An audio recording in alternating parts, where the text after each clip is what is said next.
اللہ، جنہیں تم پکارتے ہو اپنے اللہ کے سوا۔ اس دور میں تو وہی تھے، بت تھے، دیویاں تھیں، دیوتا تھے۔ جب قرآن نازل ہو رہا ہے جو اولین مخاطب تھے ان کے خدا تو وہی تھے نا۔ لیکن آج کے دور کے کتنے اور خدا وجود میں آ چکے ہیں، جو قبروں کے اندر کوئی اگر بزرگ تھے اللہ کی جو ہے بڑی توحید بیان کرنے والے، ان کی قبروں کو بھی جو ہے وہ عبادت گاہ بنا دیا گیا، سجدہ گاہ بنا دیا گیا، انہیں بھی پوجا جا رہا ہے۔ تو قل ارأیتم ما تدعون من دون اللہ، جنہیں بھی تم پکارتے ہو اللہ کے سوا۔ اب جن جن کو پکارا جا رہا ہے اس میں دونوں ہی چیزیں شامل ہیں۔ کچھ وہ ہیں جو بالکل بے جان چیزیں ہیں، مثلا یہ کہ درخت کی پوجا کی جا رہی ہے۔ ہندوؤں کے ہاں تو یہ تھا کہ برگد کا کوئی بہت پرانا درخت ہے، معلوم ہوا 800-900 سال پرانا، اور اللہ علیہ وسلم آپ تو تذکیر کیجئے، واعظ و نصیحت کیجئے اس قرآن کے ذریعے ان لوگوں کے لیے، یا وہی لوگ اس سے نصیحت حاصل کریں گے جو اللہ کا خوف اپنے دل میں رکھتے ہیں اور اس کے وعدے سے یا اس کی وعید سے ڈرتے ہیں۔ تو وعدہ بھی مراد ہو سکتا ہے، وعید بھی مراد ہو سکتی ہے کہ جو تمہیں وعید دی گئی تھی، جو بات کہی گئی تھی، جس سے تمہیں باخبر کر دیا گیا تھا، لصادق، وہ لازماً ہو کر رہے گی، سچ بات ہے، اور جو تم سے وعدہ کیا گیا تھا وہ بھی سچا ہے۔ انما توعدون لصادق وان الدین لواقع۔ دین کسے کہتے ہیں؟ جزائے اعمال۔ دین کا لفظ آتا ہے قرض کے لیے، کہ کسی شخص نے اگر آپ سے کوئی رقم حاصل کی ہے قرض کے طور پر تو پابند ہے کہ اس رقم کو وہ واپس لوٹائے گا۔ تو یہی معاملہ انسان کے اعمال کا بھی ہے کہ اس کا ایک لوٹنا اس کی طرف واپس آئے گا۔ اچھا عمل ہے تو اچھائی کی صورت میں، برا عمل ہے تو بدی کی صورت میں، عذاب کی صورت میں، جہنم کی صورت میں، اللہ کے غضب کی صورت میں۔ سورہ فاتحہ میں جو فرمایا گیا الحمدللہ رب العالمین الرحمن الرحیم مالک یوم الدین، جزا و سزا کے دن کا مالک، گویا کہ جزائے اعمال، وہ دن جس کے تمہارے اپنے اعمال کا نتیجہ لوٹ کر تمہاری طرف واپس آئے گا، جیسا کہ قرض کی رقم لوٹ کر تمہاری طرف واپس آتی ہے۔ دین قرض کو کہتے ہیں۔ تو ان الدین لواقع، یقیناً وہ جزا و سزا کا معاملہ اور جزائے اعمال ہو کر رہے گی، واقع ہو کر رہے گی۔ والسماء ذات الحبک، اب دیکھیے پھر قسم کھائی گئی، اور قسم ہے آسمان کی۔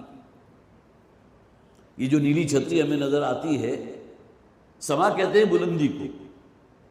یہاں ایک مفسرین نے یہ مراد لیا ہے والسماء ذات الحبک سے مراد بادل ہیں جو بہت بلند ہوتے ہیں، اس سے کہ آگے جو صفت آ رہی ہے ذات الحبک، چھید دار، جالی دار۔ جب بادل بکھرے ہوئے ہوتے ہیں تو معلوم ہوتا ہے کہ جو چھت ہے اس کے اندر شگاف پڑے ہوئے ہیں۔ تو سما سے مراد آسمان بھی ہے، لیکن اس آسمان کی حقیقت کو ہم آج تک نہیں جان سکے کہ وہ آسمان اصلاً ہے کیا۔ آیا کوئی سالڈ شے ہے، یا یہ جو ہمیں نیلی چھتری نظر آ رہی ہے ہمارے نظر کی کوئی حد ہے کہ جہاں جا کر ہم آگے دیکھ ہی نہیں سکتے۔ دن کی اوقات میں وہ نیلا رنگ اختیار کیے ہوئے، اس لیے کہ بہرحال سورج کی روشنی جو ہے جس میں 7 رنگ موجود ہیں، ان میں سے نیلا رنگ بھی ہے کہ جو آپ کو دن میں نظر آ رہا ہے، گویا کہ وہ نیلا رنگ ایک حد ہے آپ کی جہاں تک آپ دیکھ سکتے ہیں۔ لیکن قرآن حکیم میں تو کہا گیا نا کہ اللہ تعالیٰ نے یہ جو ہے 7 آسمان پیدا کیے ہیں، وہ 7 آسمان کی شکل کے ہیں، کیا حیت ہے ان کی، اس آسمان کی تھکنس کیا ہوگی۔ ظاہر یہ تمام چیزیں ہمارے علم میں نہیں، ہماری سائنس جہاں تک پہنچ چکی ہے وہ بھی اس کا کسی، جسے آپ کہیے کہ 0.001% علم بھی اسے حاصل نہیں ہے۔ یہ قرآن جسے آسمان کہہ رہا ہے وہ ہے کیا؟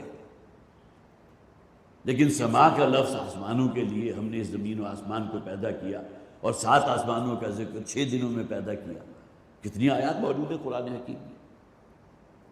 تو والسماء ذات الحبک، قسم ہے آسمان کی کہ جو جالی دار ہے، ترجمہ یہاں بھی یہی کیا گیا، لیکن حبک کی اصل میں بہت سی تفاسیر بیان کی گئی ہیں۔ ایک تو یہ ہے کہ کوئی شے دیکھنے میں آپ کو نظر آئے جو لہروں کی شکل میں، آپ ذرا بلندی پر اگر کسی جہاز پر سفر کر رہے ہیں تو سمندر آپ کو ایسے لگے گا جیسے کہ صحرا کی ریت ہے کہ جس کے اوپر لہریں اٹھ رہی ہیں۔ انہی میں کہیں اگر بحری جہاز جو ہے کہیں تیزی سے جا رہا ہے تو آپ کو بحری جہاز تو نظر نہیں آئے گا ایک نقطے کی شکل میں، لیکن اس کے پیچھے جو جھاگ کا ایک چلا جا رہا ہے کئی کلومیٹر کا علاقہ، وہ جھاگ آپ کو نظر آ جائے گی۔ گویا کہ وہ جو ارتعاش پیدا ہوا سمندر کی سطح پر، اسی طرح یہ اصطلاح استعمال ہوتی ہے ریت جب ہوا چلنے کی وجہ سے اس کے اوپر لہریں سی بن جاتی ہیں ریگستان میں۔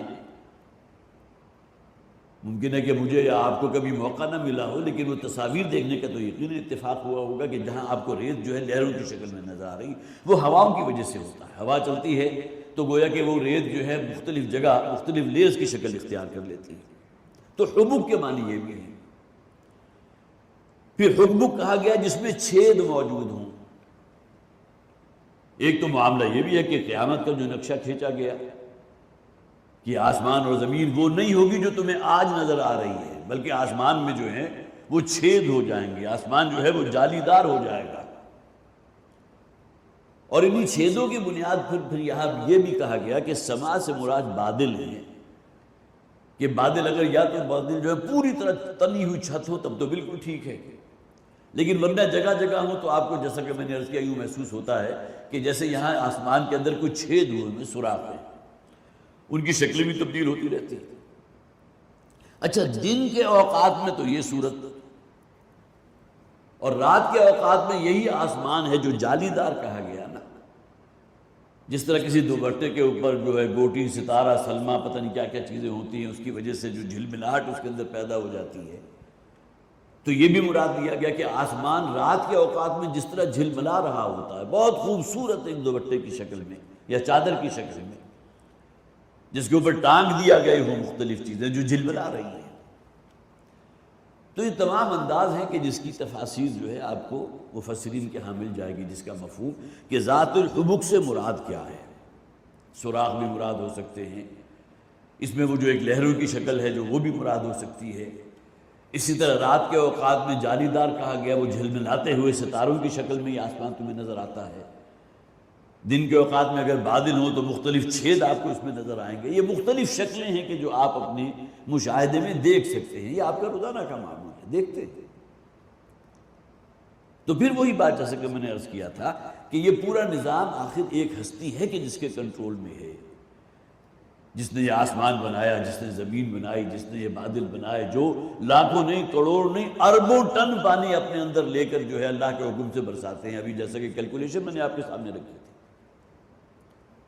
تو یہ تمام چیزیں گویا کہ جس بات کا مظہر ہے یا جس کی گواہی دے رہی ہیں وہ یہ ہے کہ اللہ تعالیٰ نے انسان کو پیدا کیا اور بالآخر اس کا مواخذہ بھی ہوگا، اس کا محاسبہ بھی ہوگا۔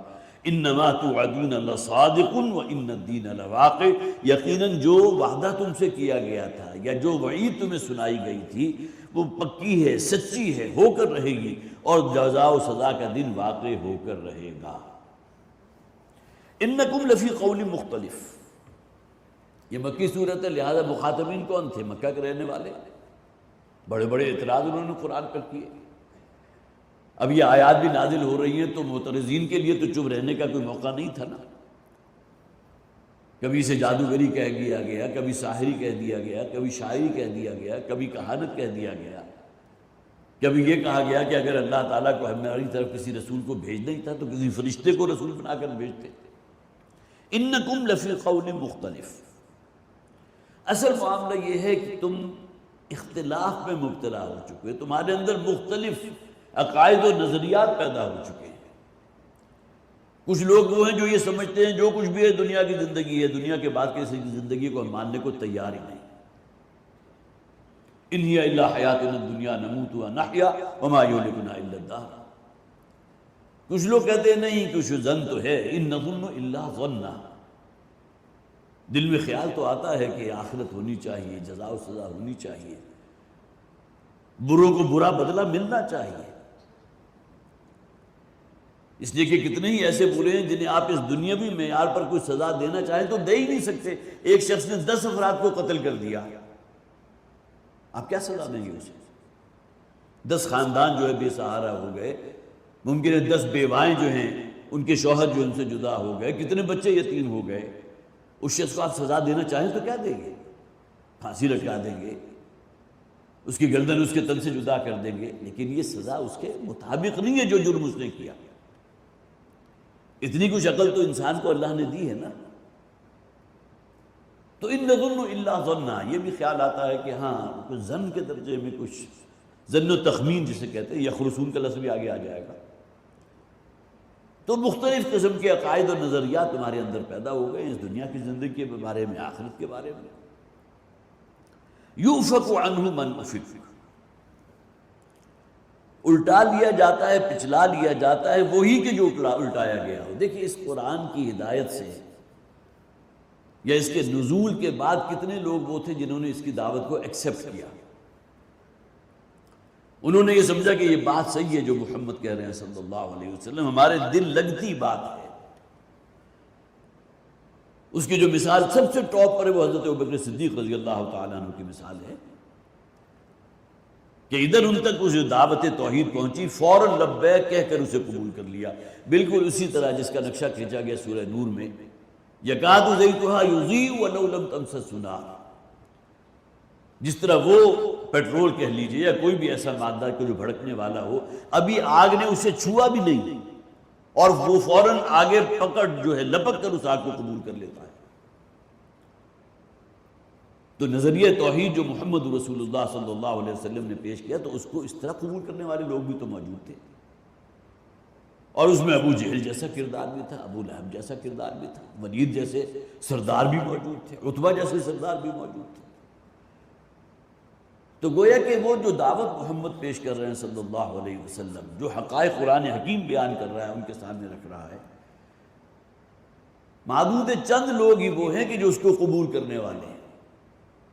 لیکن اکثر و بیشتر لوگ جو اپنی خواہشات نفس کی پیروی میں لگے ہوئے ہیں، جن کے نزدیک جو کچھ بھی ہے دنیا ہی ہے، اس سے آگے بڑھ کر سوچنے کو تیار ہی نہیں، تو وہ اس سے بھٹک جاتے ہیں، وہ اس کا رخ نہیں کرتے.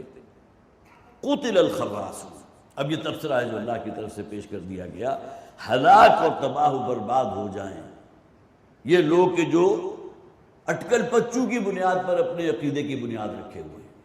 ظن و تخمین، فلاں دیوتا ہے، فلاں دیوی ہے، فلاں کی چرنوں میں یہ قربانی دیں گے تو یہ حاصل ہو جائے گا، فرشتے اللہ کی بیٹیاں ہیں. اب یہ مختلف نظریات اور عقائد جو اس دور میں موجود تھے، تو فرمایا گیا وہ تمام وہ ہیں کہ یہ جو اٹکل پچو اور ظن و تخمین، ایک ہدایت قرآن پیش کر رہا ہے جو ذرا اپنے دل کے پردوں کو ہٹا کر دیکھو تو تمہارا دل گواہی دے گا کہ بات صحیح ہے. لیکن وہی جو ایک تقدس تھا کہ ہمارا آبائی دین بڑا مقدس، ہمارے باپ دادا پردادا اپنے آپ کو دین ابراہیمی پر سمجھتے تھے نا یہ لوگ، اس سے ہلنے کو تیار نہیں ہے، اسے چھوڑنے کو تیار نہیں. قتل الخراصون، یہ اٹکل پچو کرنے والے اور پھر یہ ظن و تخمین کی بنیاد پر اپنے عقائد کو وضع کرنے والے، انہیں اپنی نفس پرستی کے اندر مبتلا، جن کے نزدیک جو کچھ بھی ہے دنیا کی زندگی ہے وہ ہلاک ہو جائیں، برباد ہو جائیں. الذین هم فی غمرۃ ساہون، وہ لوگ کہ جو اپنی خواہشات نفس ہی کی پیروی میں لگے ہوئے. غمرۃ، جو حیوانی جبلتیں اللہ نے رکھی ہیں، ٹھیک ہے ہمارے زندہ رہنے کے لیے وہ تمام چیزیں ضروری ہیں. اگر کھانا نہیں کھائیں گے، پانی نہیں پیئیں گے، خورد و نوش کا معاملہ نہیں ہوگا تو ہلاک ہو جائیں گے. اسی طرح اللہ تعالیٰ نے اگر شہوت کا جذبہ رکھا تو وہ بقائے نسل کے لیے رکھا. جبلتیں حیوانی ہیں لیکن انہیں بھی تو آپ ٹیم کر سکتے ہیں نا، انہیں بھی تو آپ اللہ تعالیٰ کی فرمان برداری میں دے سکتے ہیں، نہیں دے سکتے. یہی کھانا پینا اگر حرام ذریعے سے ہو رہا ہو تو سرکشی ہے، بغاوت ہے. لیکن اللہ نے اگر دیا ہے اور اللہ کی نعمت سمجھ کر آپ اسے استعمال کر رہے ہیں، جیسا کہ ایک حدیث میں بڑا پیارا واقعہ ہے نا کہ ثم لتسألن یومئذ عن النعیم، اس کی جو روایات جو ملتی ہیں اکثر و بیشتر، اس کا اگر آپ مطالعہ کریں گے کہ ایک مرتبہ نبی اکرم صلی اللہ علیہ وسلم پر اور آپ کے گھر والوں پر کئی روز کا فاقہ تھا، تو آپ اپنے گھر سے نکلے. فاقے سے مراد یہ کہ سوائے کوئی جو کے یا ستو کے جسے آپ کھانا کہتے ہیں، کوئی روٹی میسر آ جائے، کوئی سالن میسر آ جائے، کوئی چاول میسر آ جائیں، وہ تو باقاعدہ کھانا کہلاتا ہے. ورنہ حضرت عائشہ صدیقہ رضی اللہ تعالیٰ عنہ تو فرماتی ہیں کہ کئی دن بیت جاتے تھے کہ ہمارے گھر میں کبھی چولہا روشن نہیں ہوتا تھا جس پر باقاعدہ پکایا جائے. کھجوریں ہیں، کوئی جو کے ستو ہیں، اس پر گزارا کر دیا. تو اسی طرح ایک دن حضور جب اپنے حجرے سے باہر نکلے تو حضرت بکر جو ہے ان سے ملاقات ہو گئی. ان کی بھی یہی کیفیت تھی، انہیں بھی 2-3 وقت کا جو ہے وہ فاقہ تھا. پھر 2-3 صحابہ اور اصحاب صفہ چونکہ قریبی موجود تھے، ان کا بھی یہی معاملہ۔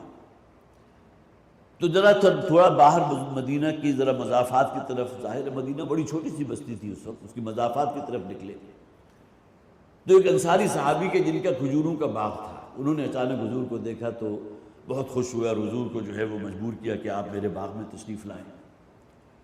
اور پھر جیسے حضور وہاں پہنچے ہیں تو تازہ کھجور کے کچھ گوشے جو ہے خوشے وہ تشتری میں حضور کی خدمت میں پیش کیے، اور اس کے بعد ایک بچڑا یا ایک بکری جو ہے اس کو ذبح کیا اور اس کو جو ہے وہ بھونا اور اس کا گوشت لا کے حضور کے سامنے رکھ دیا۔ تو نبی اکرم صلی اللہ علیہ وسلم نے خود بھی تناول فرمایا، آپ کے ساتھ جو صحابہ اور تھے، حضرت ابوبکر ساتھ تھے، اصحاب صفہ کے اور کچھ لوگ ساتھ تھے، انہوں نے بھی وہ کھانا تناول فرمایا۔ اور پھر جب اس کھانے سے فارغ ہو گئے تو پھر حضور نے فرمایا، یہ ہیں وہ نعمتیں جن کے بارے میں آخرت میں تم سے سوال کیا جائے گا۔ ثم لتسألن یومئذ عن النعیم۔ یہاں جو کچھ تمہیں کھانے پینے کو مل رہا ہے، جو آسائشیں مہیا ہیں، تو جو توانائی حاصل ہوئی تھی، جس کی بنیاد پر تمہیں یہ مہلت عمر دی گئی ہے، جو تمہیں وقت ملا تھا، وہ کہاں لگایا ہے؟ وہ توانائیاں کہاں گلائی؟ اس قوت کو کس مال کے کمانے میں صرف کیا؟ حرام ذریعے سے کمایا، حلال سے کمایا؟ تو ثم لتسألن یومئذ عن النعیم، ایک ایک شے اللہ کی بہت بڑی نعمت ہے اور اللہ کے ہاں جو ہے اس کے بارے میں سوال کیا جائے گا۔ تو الذین هم فی غمرۃ ساہون، جو اپنی نفسانی خواہشات ہی میں مست ہیں، ساہون، غفلت میں پڑے ہوئے ہیں، کوئی پرواہ نہیں کہ مرنے کے بعد کی زندگی بھی کوئی ہے، کوئی مواخذہ ہوگا، ہماری پکڑ ہوگی۔ اگرچہ ضمیر نامی شے اللہ نے ہر شخص کو دی ہے، وہ کاٹتی بھی ہے، وہ انسان کو پنچ کرتی ہے اندر سے اگر وہ کوئی غلط عمل کرتا ہے، لیکن بالآخر جو ہے وہ ضمیر کب تک وہ پکارے گی یا اس اندر جو ہے وہ چوٹیاں بھرتی رہے گی؟ بالآخر انسان اس کو تھپک تھپک کر سلا دیتا ہے، گویا کہ نہ رہے بانس اور نہ بجے بانسری۔ اور بالآخر آپ یہ سمجھتے ہیں کہ وہ ضمیر اندر سے مردہ ہو چکا، وہ ضمیر کو جو شروع میں مضطرب ہوتا تھا کسی غلط عمل کے کرنے کی وجہ سے، اب معلوم ہوتا ہے کہ وہ بالکل مست ہے، اس کو کوئی فکر ہی نہیں، اس لیے کہ اس کو آپ اپنے سلا چکے ہیں، ختم کر چکے ہیں، وہ حس ہی ختم ہو چکا۔ الذین هم فی غمرۃ ساہون یسألون ایان یوم الدین، اور پوچھتے آپ سے یہ ہیں کہ کب ہوگا وہ قیامت کا دن۔ دیکھیے قرآن دعوت کیا پیش کر رہا ہے؟ قرآن تو رہنمائی کر رہا ہے بھائی اس دن کا خوف تمہارے اوپر رہنا چاہیے، اپنے آپ کو مولڈ کرو اس دن کے حساب کے حوالے سے۔ اور سوال کیا کر رہے ہیں؟ کب ہوگا وہ قیامت کا دن؟ اب اس کے اندر دونوں انداز ہیں، ایک بہت ہی لا تعلقانہ انداز بھی ہے کہ جو باتیں آپ کر رہے ہیں ٹھیک ہے، بتائیں کب ہوگا قیامت کا دن۔ اب ظاہر ہے کہ قیامت کے دن کے بارے میں تو حضور نہیں کہہ سکتے، یہ تو حضور نے فرما دیا قیامت کا دن تمہارے لیے وہ ہوگا جس دن تمہاری جان نکلے گی، وہ قیامت کا دن ہے۔ من مات فقط قامت قیامتہ، نبی اکرم صلی اللہ علیہ وسلم کے حدیث کے الفاظ موجود ہیں، جس شخص پر موت وارد ہو گئی، موت طاری ہو گئی تو اس کی تو قیامت آ گئی، دارالعمل کا دروازہ تو بند ہو گیا نا۔ اب تو معاملہ جو ہے اس کے اور آخرت کے درمیان اب کوئی فصل نہیں ہے، ٹھیک ہے عالم برزخ ہے، اس میں کیا کیفیات اس پر ہوں گی، سجین میں ہوگا یا علیین میں ہوگا، لیکن یہ کہ بہرحال اس کے لیے تو قیامت شروع ہو گئی، عمل کا دروازہ بند ہو گیا۔ یسألون ایان یوم الدین، پوچھتا یہ ہے کہ کب ہوگا وہ قیامت کا دن۔ یومہم علی، کہ الدین کا لفظ وہی آگیا جو ہم نے پہلے پڑھا، وَإِنَّ الدِّینَ لَوَاقِعٌ، اعمال کی جزا ہو کر رہے گی، اور یوم الدین جزا و سزا کا دن، کب ہوگا وہ جزا و سزا کا دن؟ یومہم علی النار یفتنون، جس دن کہ انہیں آگ پر الٹایا پلٹایا جائے گا۔ اب یہاں یہ نہیں کہا گیا کہ وہ اتنے 100 سال کے بعد ہوگا، اس لیے تو اتنے تو بے وقوف وہ بھی نہیں تھے نا۔ اگر کوئی شخص 70 سال کی عمر میں ہے، 50 سال کی عمر میں ہے، اور اسے کہا جائے کہ 2000 سال کے بعد قیامت ہوگی، تو اب وہ تو نشچنت ہو گیا، اس کا تو گویا کہ بیخبری ہو گئی وہی کہ تمہاری قیامت اسی دن شروع ہو جائے گی جس دن تم مرو گے، بات ختم۔ تو یسألون ایان یوم الدین، کب ہوگا وہ قیامت کا دن؟ 2000 سال بعد، 1500 سال بعد، 5000 سال بعد، یا چند 100 سال بعد؟ یہ تو وہ علم ہے جو اللہ نے اپنے رسول صلی اللہ علیہ وسلم کو بھی نہیں دیا۔ ان اللہ عنده علم الساعہ، قرآن میں کئی مقامات پر اس بات کو بیان کیا گیا کہ الساعہ، قیامت کا جو دن ہے اس کا علم صرف اللہ کو ہے، وہ کب ہوگا۔ لیکن قرآن حکیم میں جو انداز اختیار کیا گیا، یوم ہم علی النار یفتنون، وہ دن کے جس دن انہیں آگ پر الٹایا پلٹایا جائے گا۔ کسی شے کو جب آپ باربیکیو کرتے ہیں تو ظاہر ہے اسے الٹتے پلٹتے رہتے ہیں، اس کی جو بھی سیخیں ہیں اس کو گویا کہ تلپٹ بھی کرتے ہیں تاکہ خوب اچھی طرح سک جائے، کوئی حصہ جو ہے وہ کچا نہ رہ جائے، آگ کی تپش جو ہے اس کے رگ و پیب تک اندر تک پہنچ جائے، ادھر سے بھی اور ادھر سے بھی۔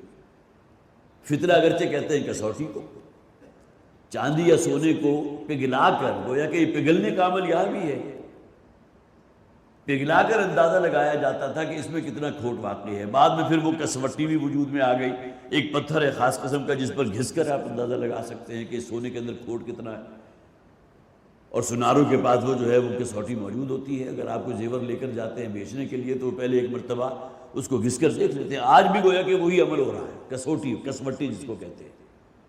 تو فتنہ اسے کہتے ہیں جس پر انسان کو آزما لیا جائے، اور یہ سخت وقت کے لیے بھی آتا ہے، امتحان کے لیے بھی آتا ہے، تکلیف کے لیے بھی آتا ہے۔ تو یوم علی النار یفتنون، اور جس دن کے وہ آگ پر سینکے جائیں گے، آگ پر الٹائے پلٹائے جائیں گے۔ ذوقوا فتنتکم ھذا الذی کنتم بہ تستعجلون، اور انہیں کہا جائے گا چکھو اس فتنے کا مزہ جو تم دنیا میں استعمال کرتے رہے۔ شیطان کے اگر پیروکار بنے رہے ہو تو اپنے آپ کو فتنے میں ڈالا نا، اگر مال اور اولاد کے اندر اپنے آپ کو غرق کر دیا تو اپنے آپ کو فتنے میں ڈالا۔ انما اموالکم و اولادکم فتنہ، جب قرآن یہ کہہ رہا ہے کہ تمہارے مال اور تمہاری اولاد فتنہ ہے، اور اس امتحان میں دنیا میں تم ناکام رہے، اولاد کی اعلیٰ تعلیم اور ان کی اعلیٰ جو ہے بھی جو بھی ان کے ایک جس سے آپ کہیے کہ رہائش کا انداز ہوتا ہے، اس کے لیے تم نے ہر حرام کے اندر منہ مارا، اور بیویوں کی فرمائش میں بھی اسی طرح جو ہے حرام کاری کرتے رہے، حرام خوری کرتے رہے، تو اس سے بڑا فتنہ اور کیا ہوا؟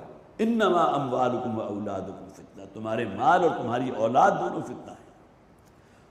تو ذوقوا فتنتکم، جس فتنے میں تم مبتلا کیے گئے تھے اب اس کا انجام یہاں تمہارے سامنے ہے، اب چکھو اس کا مزہ۔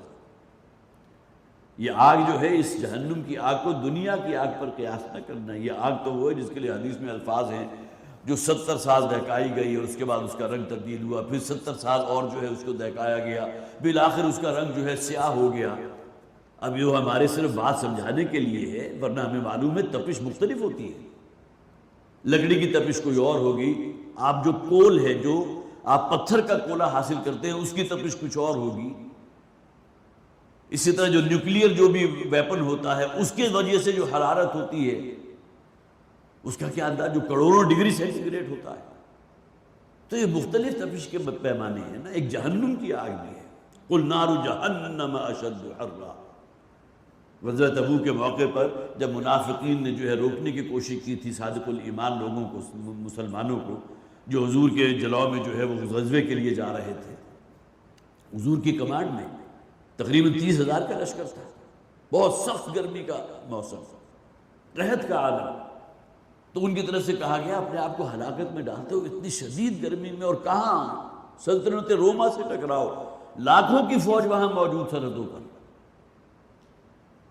تو انہوں نے کیا کہا بھی تھا کہ ڈرانے کی کوشش کی گئی تھی، تو فرمایا قُلْ نَارُ جَهَنَّمَ أَشَدُّ حَرًّا، اے نبی ان سے کہہ دیجئے کہ جہنم کی آگ اس سے کہیں زیادہ شدید ہے۔ یہ دنیا کی آگ سے جو ہے وہ جو ہے نا، جو اشکوں نے دہکائی ہے، اس آگ کا معاملہ کیا ہوگا، کچھ ایک مصرع میرے فوراً ذہن میں آ گیا کہ کچھ آگ وہ بھی تو ہوتی ہے نا جو دلوں تک مار کرتی ہے، جس کی وجہ سے جس کی تپش سے انسان کے آنسو نکل جاتے ہیں، وہ آہوزاری کرتا ہے۔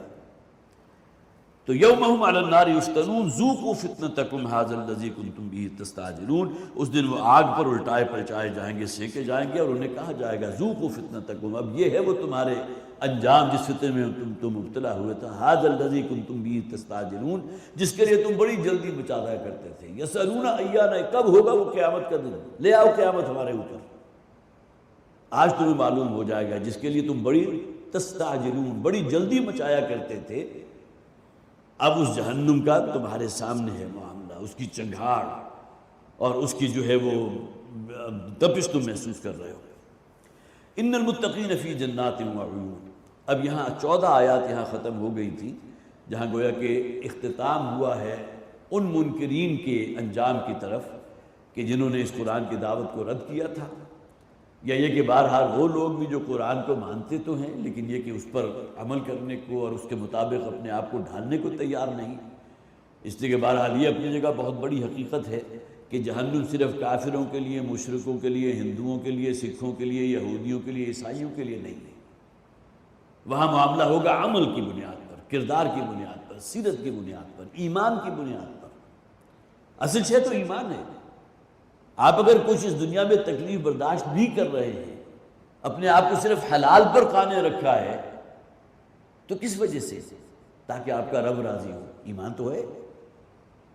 تو گویا کہ انسان کا جو اچھا عمل بظاہر اس دنیا میں جو نظر آ رہا ہے وہ بھی آخرت میں بار آور ہوگا، تو اصل بنیادی شے کیا ہے؟ وہ ایمان ہے۔ انسان کو توقع تو ہو نا کہ میرا اجر اللہ کے ہاں محفوظ ہے، اللہ کا یہ وعدہ ہے، میں جو کچھ یہاں کر رہا ہوں وہ اللہ کو راضی کرنے کے لیے کر رہا ہوں۔ تو اہل جہنم کا یہاں ذکر ہے، اور اس کے بعد 15ویں آیت سے اہل جنت کا ذکر ہوگا۔ اس پر انشاءاللہ اگلی مرتبہ گفتگو ہوگی۔ بارک اللہ لی ولکم فی القرآن العظیم ونفعنی وإیاکم بالآیات والذکر الحکیم۔